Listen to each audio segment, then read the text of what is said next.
Just a few moments ago, I hosted a very special call with two friends, Prime Minister Benjamin Netanyahu of Israel and Crown Prince Mohammed bin Zayed of the United Arab Emirates, where they agreed to finalize a historical peace agreement. Everybody said this would be impossible. And as you know, Mohammed is one of the great leaders of the Middle East.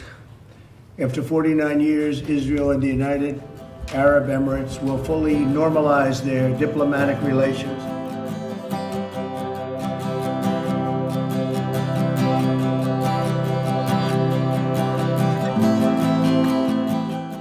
Israel and the United Arab Emirates will sign a historic peace agreement with the mediation of the United States. U.S. President Donald Trump said Thursday that the United Arab Emirates and Israel agreed to establish full diplomatic relations as part of an agreement to stop the annexation of Palestinian territories.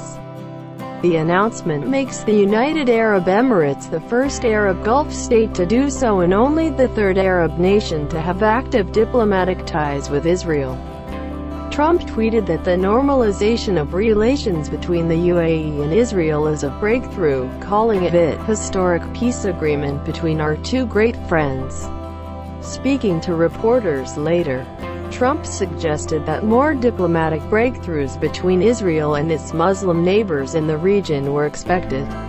"Things are happening that I can't talk about," he said.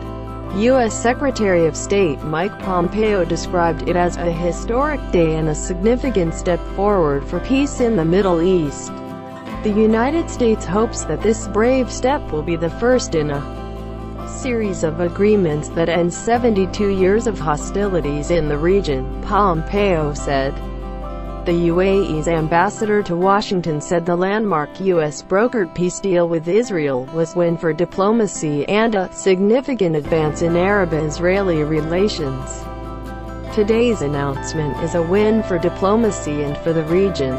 It is a significant advance in Arab-Israeli relations that lowers tensions and creates new energy for positive change, Yusuf al-Otaiba said in a statement.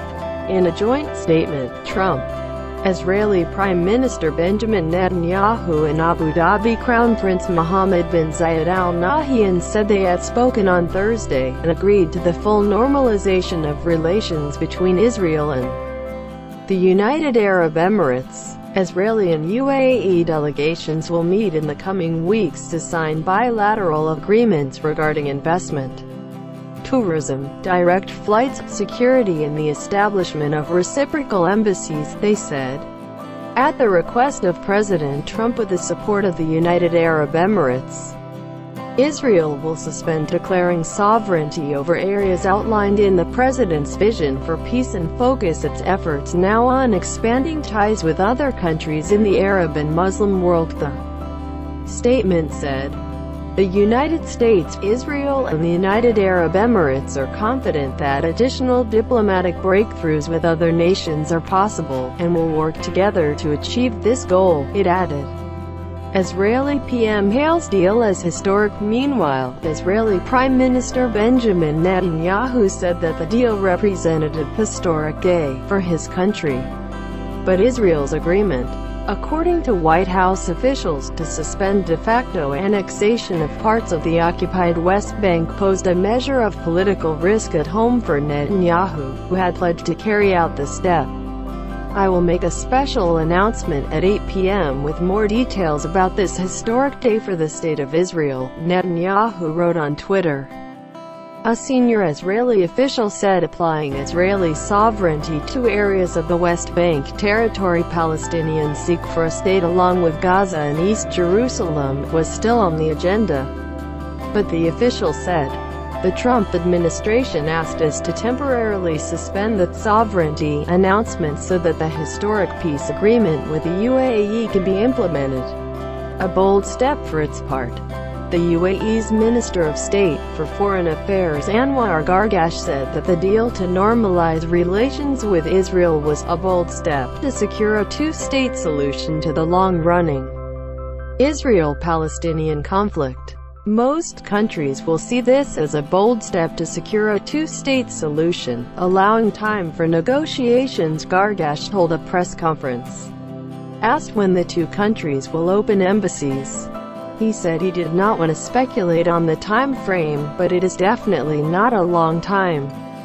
Opening direct ties between two of the most dynamic societies in the Middle East and the advanced economy will transform the region by stimulating economic growth, enhancing technological innovation and forging closer relationships between people, said the statement by Trump, Netanyahu and the Crown Prince of Abu Dhabi Mohammed bin Zayed Al Nahyan, ruler of the United Arab Emirates.